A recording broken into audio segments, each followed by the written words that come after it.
था रितिका रानी से, मैं बहुत बार उनका इंटरव्यू भी लिया हूँ। तो रितिका रानी मैडम एक ही चीज़ बताई थी कि देखिए मेरा सबसे मजबूत हथियार है, एविडेंस है, जो आप एक स्कूल में 3 नियमावली लागू कर चुके हैं और कोई भी कानून नहीं बोलता है कि एक स्कूल में 3 नियमावली लागू होना चाहिए। एनसीटी भी कहती है कि एक प्रकार का कानून होना चाहिए, गरीब और अमीर के लिए भी होनी चाहिए। तो एक स्कूल में 2-3 नियमावली कैसे चल सकती है भैया? एक स्कूल में एक रूल कानून न लगेगा कि एक स्कूल में 3 कानून चलेगा। एक मास्टर के लिए दूसरा कानून, दूसरे मास्टर के लिए दूसरा कानून, फिर तीसरे मास्टर के लिए तीसरा कानून। कहने का मतलब है कि आप किसी कभी करें 2012 वाले से हम बहाली में रखेंगे, कभी करें 20 वाले से रखेंगे, कभी करें 23 वाले से रखेंगे। आप कोई एक तो निर्धारित कीजिएगा ना नियमावली। छात्र अभ्यर्थी जो है सीटेट के, उनका कहना है कि कब तक हो सके उनको शिक्षा नियमावली रद्द को लेकर क्या अपडेट है?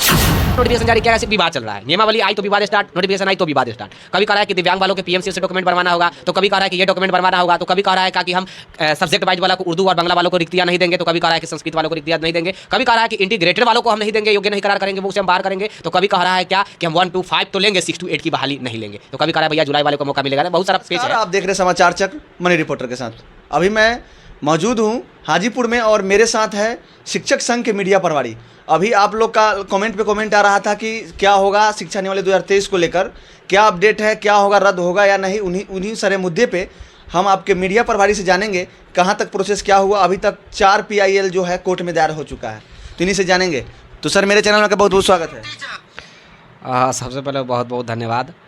देखिए 4 PIL के आपने बातें बोला, ये सही बात है। 4 PIL दायर किया गया है, इसमें STET के तरफ से भी किया गया है, 2-3 STET के तरफ से यानी कि माध्यमिक उच्च माध्यमिक वालों की तरफ से, और एक सीटेट संघ के तरफ से जो प्रारंभिक को लेकर जो सत्यम जो केस किया है।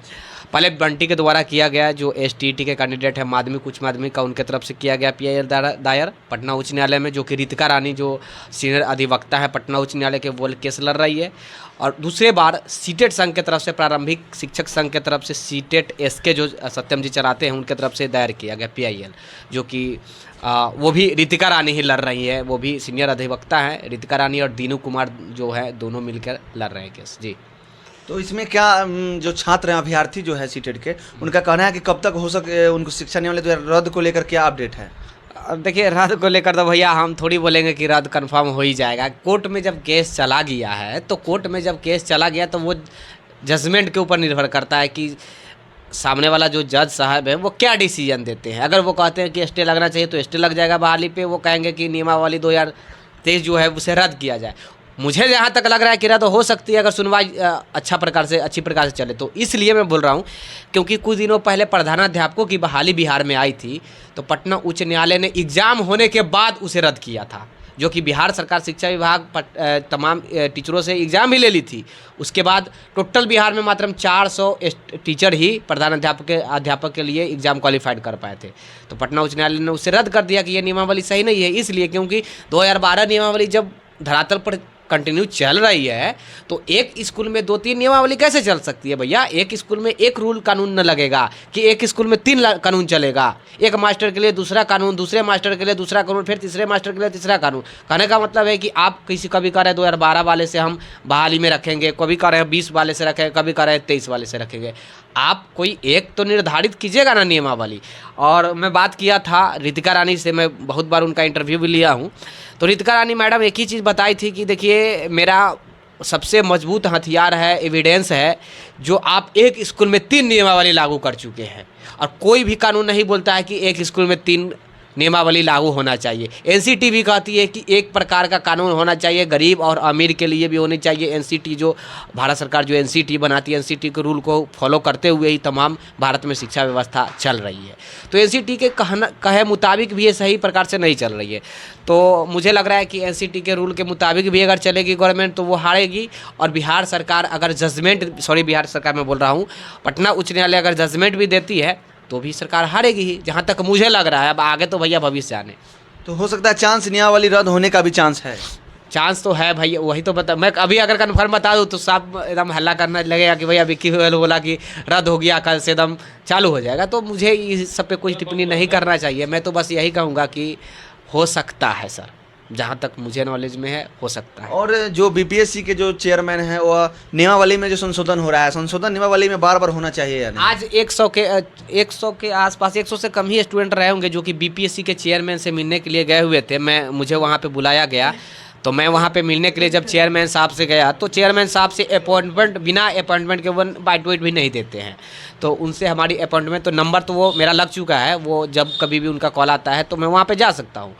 बस प्रश्न ये था कि जब से नियमावली 2023 आई है या नोटिफिकेशन जब से जारी किया गया है, जब से नोटिफिकेशन जारी किया गया सिर्फ विवाद चल रहा है। नियमावली आई तो विवाद स्टार्ट, नोटिफिकेशन आई तो विवाद स्टार्ट। कभी कह रहा है कि दिव्यांग वालों के पीएमसीओ से डॉक्यूमेंट बनवाना होगा, तो कभी कह रहा है कि ये डॉक्यूमेंट बनवाना होगा, तो कभी कह रहा है कि हम सब्जेक्ट वाइज वाला को उर्दू और बांग्ला वालों को रिक्तियाँ नहीं देंगे, तो कभी कह रहा है कि संस्कृत वालों को रिक्तियाँ नहीं देंगे, कभी कह रहा है कि इंटीग्रेटेड वालों को हम नहीं देंगे, योग्य नहीं करार करेंगे, वो उसे हम बाहर करेंगे, तो कभी कह रहा है क्या कि हम 1 to 5 तो लेंगे, 6 to 8 की बहाली नहीं लेंगे, तो कभी कह रहा है भैया जुलाई वाले को मौका मिलेगा ना। बहुत सारा पेच है, मैं किसी के ऊपर टिप्पणी नहीं इसलिए कर सकता क्योंकि छोटी तिल के तार आजकल बनाना बड़ा आसान हो गया भैया। अभी मैं बोल दूंगा आपके बातों पे, कल तिल के तार बनना स्टार्ट हो जाएगा, सब टिप्पणी करना, गाली भी देना स्टार्ट कर देगा बहुत लोग कि जो फेवर में होंगे। तो मैं तो यही कहना चाहूँगा कि जो पढ़ रहे हैं, मैं उनको भी कहना चाहूँगा जो पढ़ रहे हैं भैया वो पढ़ते रहे, पढ़ाई किसी का बेकार नहीं गया है। और मैं खुद बहुत किताब का मैं बताया हूँ कि ये किताब पढ़िए, ये किताब लोग पूछते हैं तो मैं बताता हूँ कि ये किताब पढ़िए, ये किताब पढ़िए। तो पढ़ाई अगर कर रहे हैं तो पढ़िए, नहीं कर रहे हैं तो भी माइंड फ्री करके रहिए, जो भी होगा सबके लिए होगा। बहुत जो स्टूडेंट हैं वो केस के जजमेंट पे, जो केस के फैसला आने वाला उसको इंतजार कर रहे हैं, पढ़ाई वढ़ाई छोड़ लिए, तो उनको क्या करना चाहिए? जजमेंट थोड़ी आने वाली है यार, 19 तारीख तक हाई कोर्ट उच्च न्यायालय बंद है। अब 19 के बाद तो ना कुछ होगा, 19 को कोर्ट खुलेगी, उसके बाद केस की हेयरिंग होगी, केस लिस्टेड में आएगी, कै नंबर पे केस लिस्टेड होती है, उसके बाद उसे टाइम दिया जाएगा कि इस डेट को सुनवाई होगी। तो इतना आसान तो नहीं ना है, केस लंबा चलेगा। हो सकता है कि एग्जाम भी हो जाए, उसके बाद तक केस चलता रहे। अब सोच लीजिए एग्जाम अगर हो जाता है, आप केस के इंतजार में रहिएगा तो क्या क्या वहाँ पे लिख के आइएगा, निगेटिव मार्किंग है, 5 ऑप्शन होगा, निगेटिव मार्क या 5 ऑप्शन होगा। अब सोच लीजिए क्या सिचुएशन वहाँ से आएगा। लाना है आपको 40% मार्क्स, आप लेके आइएगा 40% माइनस में चल के लेके चले आइएगा। आपको लाना है प्लस में 40%, आप माइनस में 40% लेकर आ जाइएगा, तो कैसे पास होइएगा? तो मैं तो इसीलिए कह रहा हूँ कि आप तैयारी कीजिए, अगर तैयारी में लगे हैं तो तैयारी कीजिए, नहीं तो अगर जो इंतज़ार कर रहे हैं ये जजमेंट का, तो मुझे लग रहा है कि जजमेंट में इंतज़ार ऐसे भी भारत के कानून की व्यवस्था के बारे में बताने की आवश्यकता ही नहीं है क्या है। तो इसमें डिले होगा और केस पुरजोर तरीक़ा से लड़ा जा रहा है और हमसे भी हेल्प मांगा गया है सीटेट संघ के तरफ से। तो मेरे तरफ से तो पूरा भैया हेल्प है कि तमाम लोगों को मौका मिले। अच्छा, बहुत स्टूडेंट जो हैं वो जो मुख्यमंत्री जो होता है जनता दरबार जो लगता है उसमें भी अर्जी लेके गए हैं। मुझे जहाँ तक कोई फ़ायदा नहीं लगता है, क्योंकि 2019 दिसंबर से हम लोग लड़ाई लड़ रहे हैं, 2019 से, दिसंबर 2019 से। और जितना हम लोग गए हैं मुख्यमंत्री जनता दरबार, पत्रकार कहाँ जा सकता है ये कहने की कोई छुपा हुआ है? कहाँ जा सकते हैं आप कहाँ जा सकते हैं? कोई रोक सकता है? अब सोच लीजिए लोग वहाँ पे जाके सब कुछ करके हार मान चुका है, तो जनता दरबार में आवेदन देने का कोई मतलब ही मुझे नहीं लगता, कोई फ़ायदा नहीं। शिक्षा मंत्री जब ऐसे हाथ जोड़ सकते हैं तो क्या ही। अच्छा देखिए, हमारे साथ थे बिक्की जी जो कह रहे हैं कि जो तैयारी कर रहे हैं वो तैयारी करते रहें, क्योंकि जो जजमेंट है वो आने में लेट होगा। आप जानते हैं भारत के कानून व्यवस्था के। और आपका क्या राय है इस कमेंट में जरूर कीजिएगा। आप देख रहे हैं समाचार चक्र। जय हिंद, जय भारत। 6 to 8 की बहाली भी आए।